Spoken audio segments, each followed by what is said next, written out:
Okay. So folks who have worked on DOM parser and SAX parser, uh, like, I mean, there is one general, what do you say, comment as such. I think you guys can see my screen, right?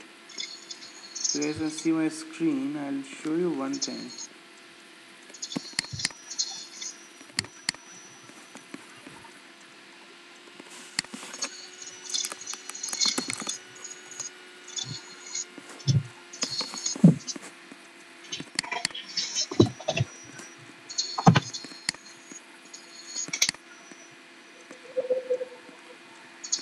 See, this is one of the code given by one of the folks here, DOM customer.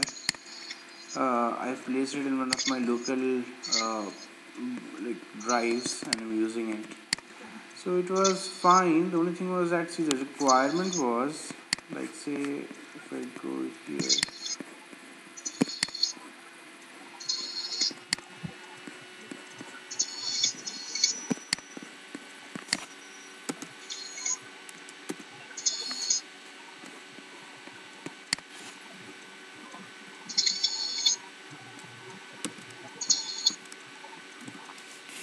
if you can see this XML, the requirement was that if you like in this particular XML, if you are designing the DOM parser, you need to add that extra node. So it basically means that you have to, like, say, use it and say add something here, like say age. Okay. And the second thing was that you have to replicate it. Okay, in the sense that you need to add an extra what do you say, customer node as well. Okay, and the name here would be like anyone from the class, anyone from outside, whatever you want to do. Okay, so it has to be something like this which I wanted. Now the reason was that if you have an XML like this, the XML always expects, like in the DOM, there has to be a root. So it can't be directly inside. I mean, customers can't be repeated twice like that. There has to be one root element, one using within which the entire stuff is uh, enclosed, right? And the I mean, the idea was that when here, when you're using a DOM, which is document object model. So DOM stands for document object model, which I think you folks would be aware of. I mean, this is what we discussed last class, right? So if it is DOM, which is document object model, then I mean you have the you should be having the root element. So the root element here is customers, okay, and then inside that you have customer, and inside that you have another child nodes which is f name, and then at the same level you have other child nodes, right? L name, then cust id, then whatever new you add age, and again you need to add a separate customer. Okay, just put a mute just to ensure that it's not disturbing everyone.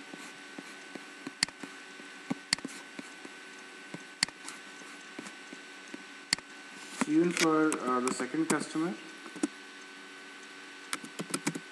it will be at this level. Okay, so this is how the structure has to be.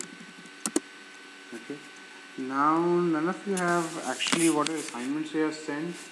I mean, some folks have sent, like Shala has sent, Nirali, uh, then I think Shravan has sent, but not more than that. Other folks have not sent me. So this is how I mean I wanted the output. Okay, and for this you need to find the appropriate node and add it. Okay, now here, since we are not having that customers node, I mean, you can modify the XML, have the customers node. I just wanted to make you feel that it's not possible to add it without having this customers node, the root node. And then within this root node, if you have the customers, you can create an element node. So this customer node is actually an element node, and within that you have sub elements as well. So you can add a customer node. You can create a customer node and add it to the customers. So this is what the idea was. Now, since you have not done, I assume that there was some difficulty in doing it, right? So let's discuss what we have to do. So once you have this file and you have this document builder factory created, and you have this DB builder. So from the factory you get the instance of the builder. Okay, and this is a very common pattern of abstract factory. And from here you parse the XML, you get the document out of it. Okay. Now once you get the document, what I am doing here is that you get all the elements by tag name of customer. So that essentially means, and it will only accept one, like say you'll have to do it like this, right? I mean only one will be accepted here, so you'll have to get elements by tag name customer. Now after that, once you iterate over it, you can see all the current elements. The current elements can be seen using node list.item, and then all this like looping is there from 0 till n minus 1, length minus 1.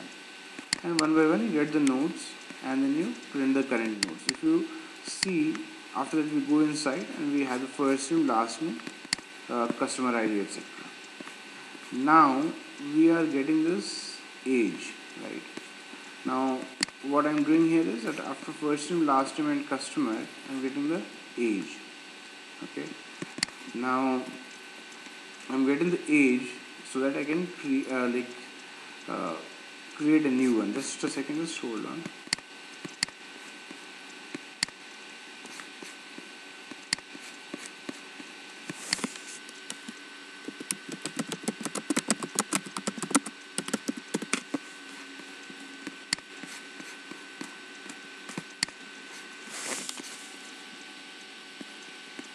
Yeah, I'm back. So I'm creating so that I can add an extra tag, which is here an age tag. So I create this element TL and dog.create element age. Now I have this age element created. I append a value to it, which is 10. So how do I do? el.append child, and then using document.create text node, I can create the text node because this is text value, right?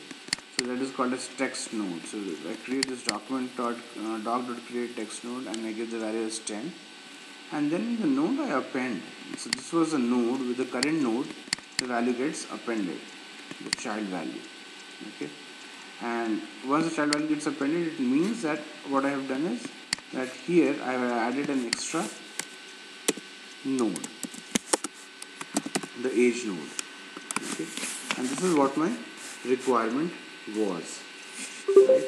Now if that is the case, then I go ahead, I go below, and in the transformer factory. Now this is transformer factory is that, and this is not related to the code structure which we have to follow. I mean, I'm just telling this so that you have a very fair amount of idea.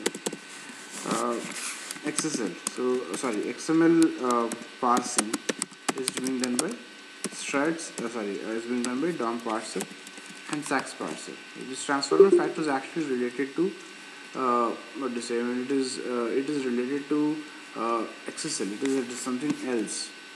So if I go above, it's a completely different package as compared to a parser. This is related to XML transformation completely. So what you can understand from this XML transformation is that that this is used to transform the XML.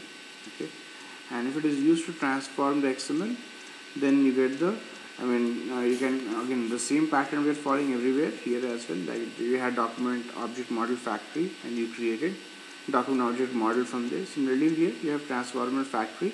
From transformer factory again you can understand that this is used to cause the XML transformation. From the transformer factory we are creating a new transformer object.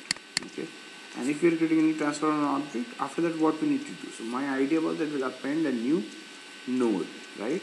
So we are adding this age node. So if we have to add this age node, like I was creating a new XML. So if I have to create a new XML, I have to create this document object source class, and inside that, once I do transform, right, transformer.transform, I need to pass the document which I need to use, because this stock I was getting from above. Here only I have appended the age node, and then wherever I have to do it, like here I have to do it in the output target, so it's done here. Okay.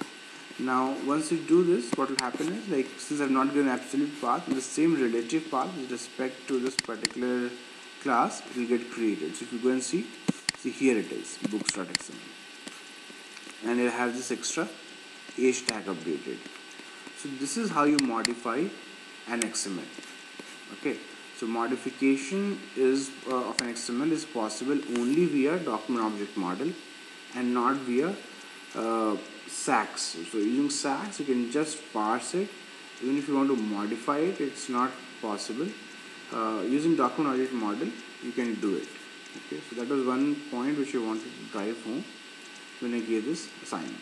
Okay, and I mean, it's related to what we discussed only. Now coming back here, let's see the try catch blocks, etc., which we have.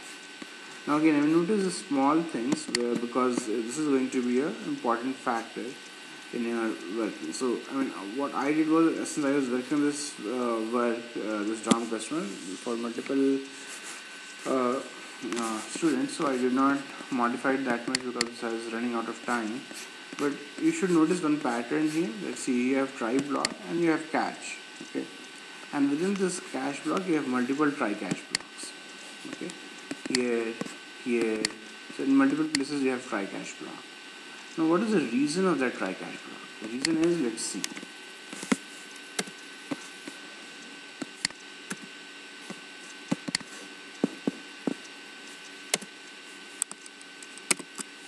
The thing is that it's an unhandled exception type transformer configuration exception, right? So this is one exception which you are getting, which you need to handle. Okay, and if you draw a parallel with respect to some of the core Java concepts which we read earlier, I mean, this try catch block, I mean, this is a kind of checked exception. So whoever has coded for this API, they have they have done throws this particular exception, whatever is being shown here, the transformer configuration exception. Since they have done it, you have to explicitly go ahead and handle it, either throw it further, okay, or put it inside a try catch block. So these are the only two options which you have available, and this is what even checked exception does. Okay, now if we go and click here, see, and it will give you options like what are things are present. Either you can throw it, catch it. If you remember one of my earlier classes, what was the outcome? Like what was the root cause? I mean, sorry, what was the solution? The solution was either you deal with it or you throw it further. So there are only two options which I had mentioned, and again the same stuff is coming here. So I am doing add catch to the surrounding try. Okay. Now it is doing here.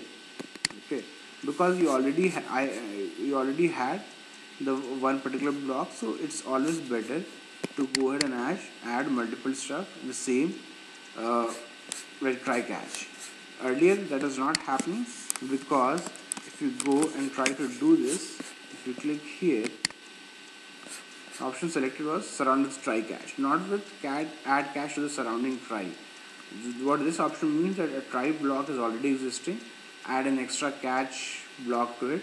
This means that surround only this particular part in the try catch. So ideally this doesn't look good, it looks very messy if you have multiple try catch blocks inside. It's always preferable to have it in one place. Okay, having said that, again it depends upon the requirement. Sometimes you might be having very specific requirements, in which case you do not want to catch it at that level. Maybe whether this code executes or not, whether this code throws error or not, you want to go ahead and execute these pieces as well.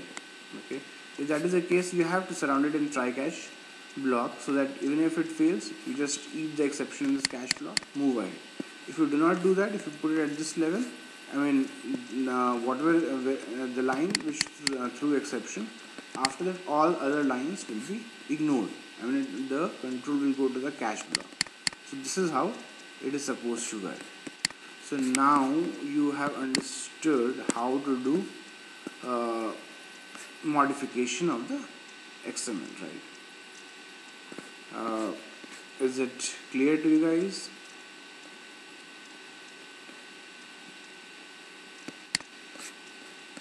folks, did you understand?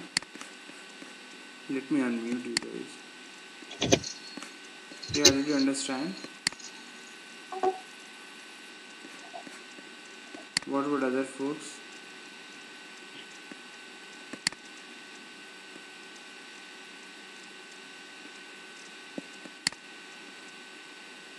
So ask, did you understand? Yeah, a little bit. Why? No. Like what you did not understand? Basically, I'm not yet still having the. I still understanding that DOM concept, this create element, and that can go through it. I got this part, but not the earlier part, so I will go through it. You did not go through this, but you did not get this particular part, like whatever was in this part. Yeah. Okay. So do you understand document object model as such, like what it means? Yes. So yeah, we can traverse through one by one level to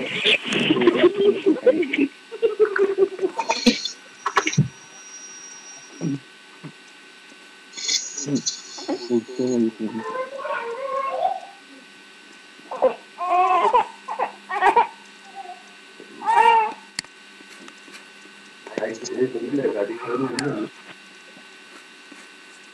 Uh, I just put you in mute because there's a lot of background noise. Uh, Anyone else from the team, like from the class, who has understood this section well about document object model? So Abhishek, Raghavi, I have one question. Hmm. So the exceptions that you mentioned, so while we are coding, how do we know that we have to code for the exception? Is it like trial and error? We run the program and see some exception and then add a try catch block, or how do we go about it? Okay, so I'll tell you the practical way and I'll tell you the theoretical way. So the practical way is that you just code for it. So if you code for it, Eclipse is going to show you errors everywhere. Okay, so once it shows you error, that means that in these cases you specifically have to handle it.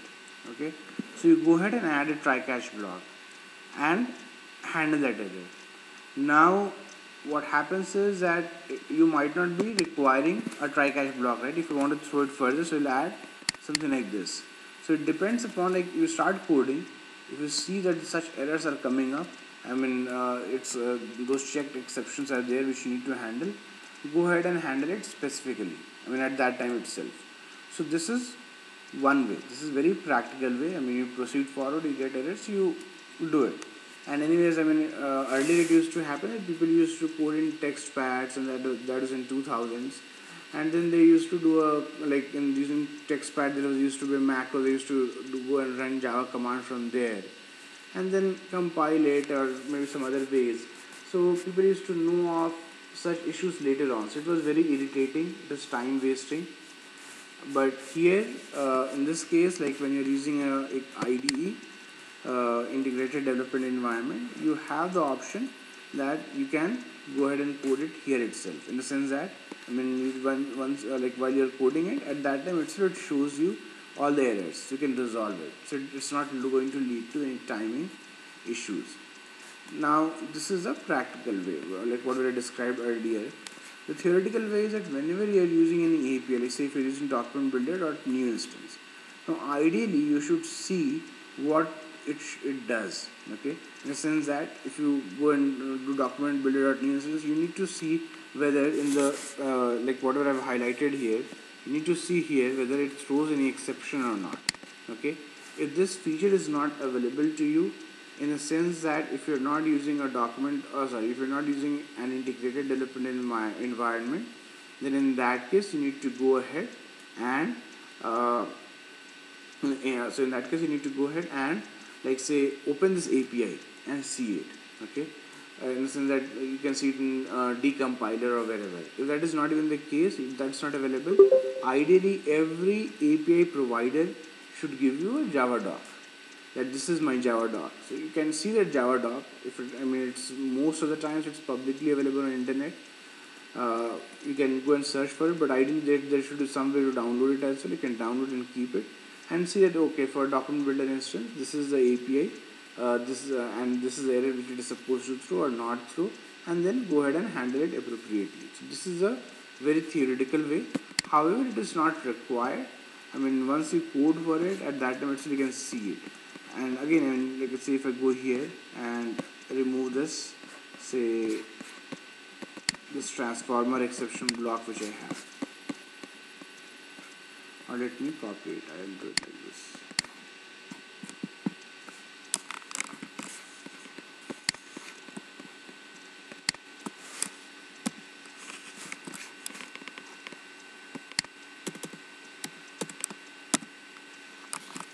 Okay, so once I'm coding, let's say if I do dot transform, see, at that time itself when I do, it should show me somewhere. That's what it does.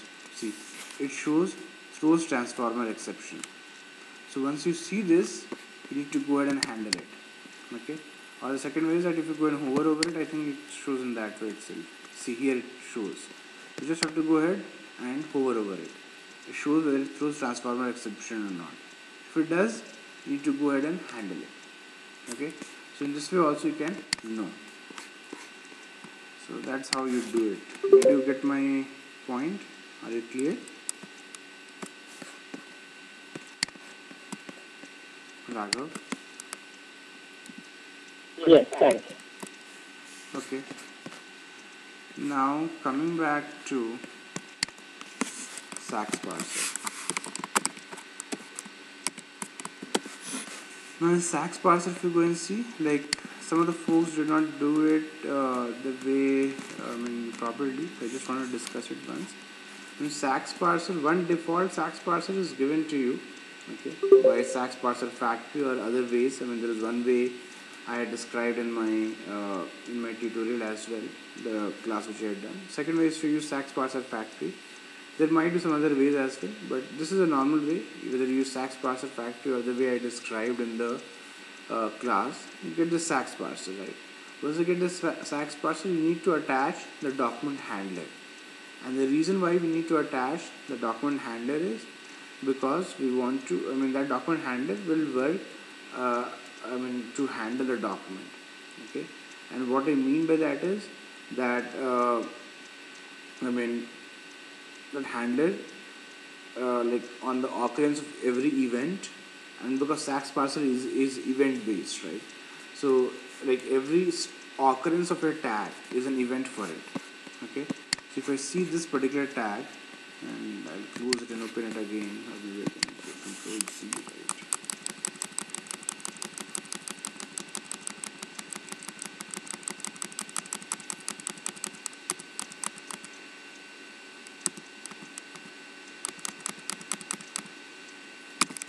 Every occurrence of a tag, let's say customer tag. So if it occurs, it's an event for it. So once it starts occurring, like once it's here, there is an event. Once it ends, there is an event. Once fname tag starts, there is an event. Once it ends, there is an event. Okay, so all these things are events for a SAX parser. And I think this is what we discussed as well, right? And a handler basically is a way to handle it. So there are 2-3 ways to do it. One way is that if you see here, and again it's a very good way to see SAX parser factory. Again, if you draw parallel, there you had document builder factory, you got the document model parser from it, document builder from it. Okay, that's what we did, right? See here.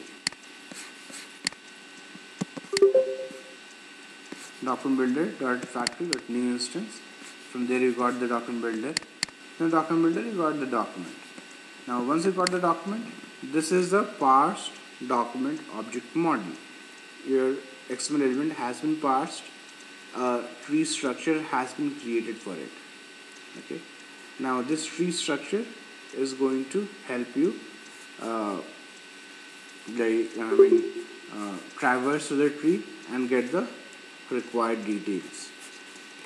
Okay, so this is the one which is going to do it. Now again here what we do is SAX parser, you get the SAX parser factor, you get the SAX parser. The SAX parser will give a reference of the handler. This is handler, if you remember, we had extended handler base, I guess, in the in our course. So handler element is different and this is different.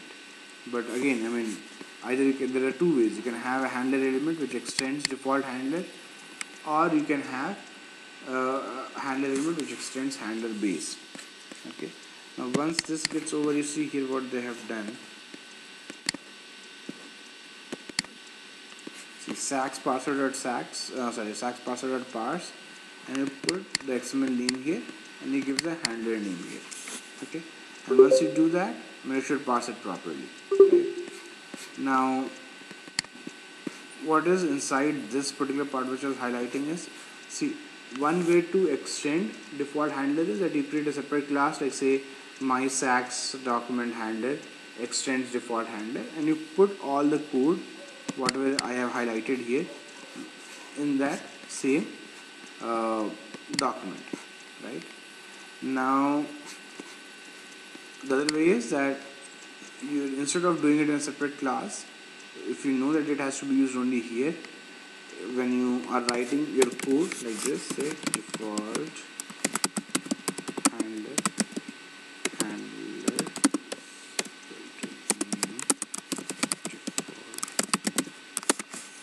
so when you do this, you can actually do this and end, right?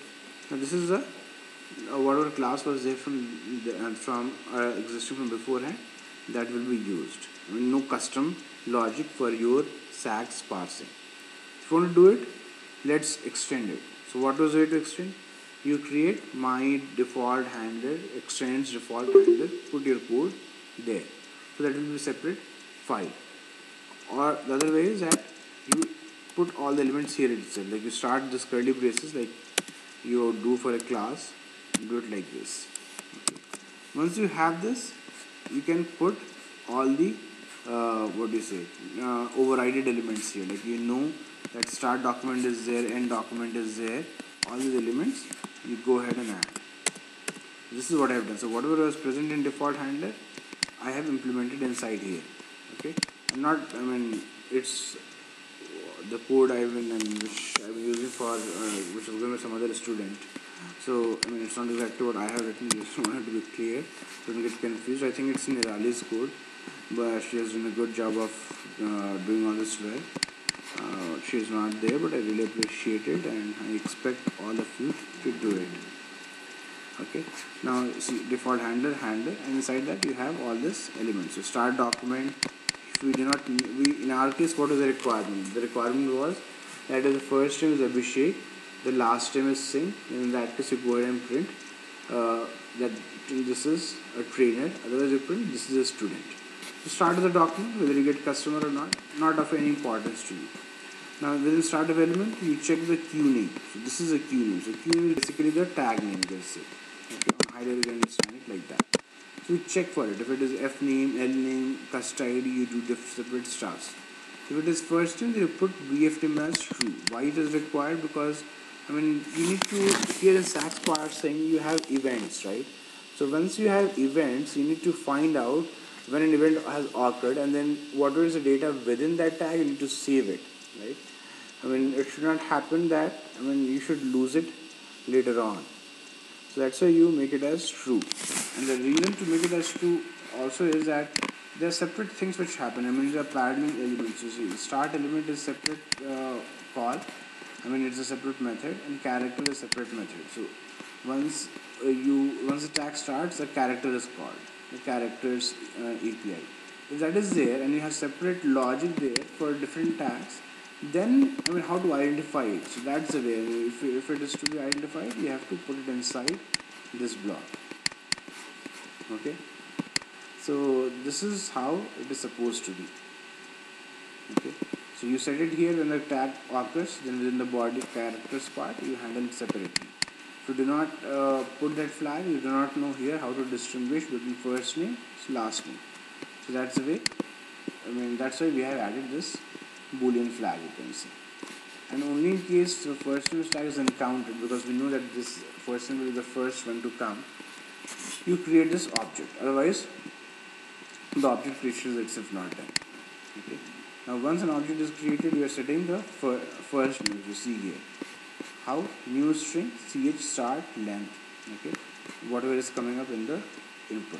Again, same for last name. Again, same for customer ID. So once you do this end element, what do? End element is nothing. If it is customers, you in the customers list, whatever you have, you add this customer, and then you end the document. Okay, end the document also. In the end of the document, customer list is created till here. Okay, once you reach the end of the document, that is when you see this particular tag, it means that the document end has come. And if that is the case, then we go ahead and iterate over this customer list. And if you notice, this is an enhanced for loop, and inside that you check for the if and else blocks, and here you are checking for the if block. If the first name is Abhishek, you print that it is trainer, otherwise you print student. So this is how it is done. It was fairly straightforward, but I thought that maybe other folks are not aware of it, so it's better to discuss it in the class itself. Okay. Now there is one small flaw in this program. The programming is such an exercise that you can always have flaws and something to be refined how good it is written. The thing is that even if you see here, we're just checking for first name, last name, customer ID, right? And in the start of the document we're not doing anything, end of the document we're not doing anything. What it means is that instead of customer, even if I print it as anything else, like whatever it matches, this code will work fine. Okay. So whenever you are doing, why it will work fine, let's see whether it works fine or not, right?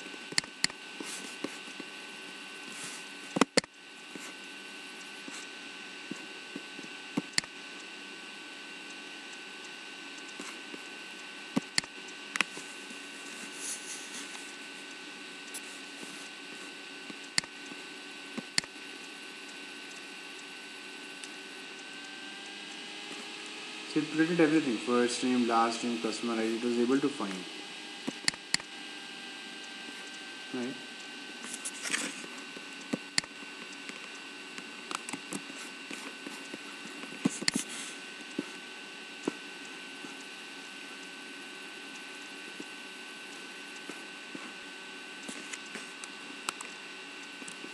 Oh no, I think she has done a check here. In that case she is adding, but it is like a negative check.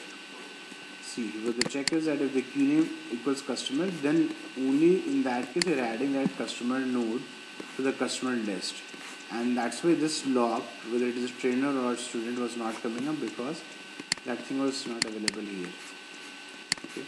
But ideally what you should do is that before even parsing to this extent of creating customer object, because we are wasting so much of time in creating this customer object as well, right? Time and memory consumption is there from the computer or PC or server perspective. So to avoid it, even before doing it in the start of the document, check the key name. If the key name is something else, don't do it. Okay? In fact, give a appropriate error message as well. Now if you remember, if you see this, you don't have those trainer and student logs, right? Now let's go ahead and modify it.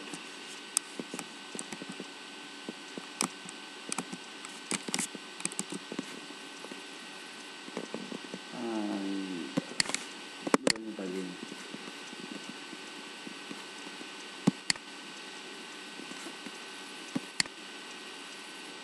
See, it's printing trainer.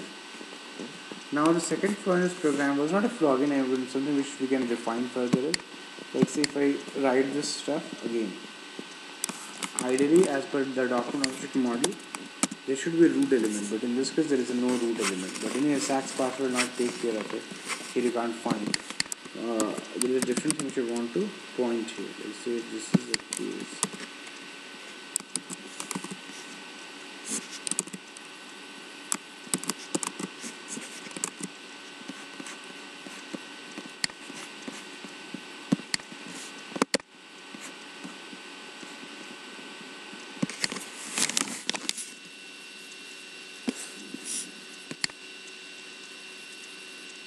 see, you see trainer student, but do you know who was trainer and who was student? Ideally, you should be printing something unique for that particular uh, customer, whether Abhishek Singh, Raga Singh, whoever. There has to be like Abhishek Singh as a trainer, Raga Singh as a student, something like this. So there has to be like more verbose and meaningful output. Again, I mean, such things are small, but just wanted to point it out. Now, okay. So this was about SAX parser. Are you guys clear on it? Or do you have any questions? Okay. Other folks, are you clear on it? Okay.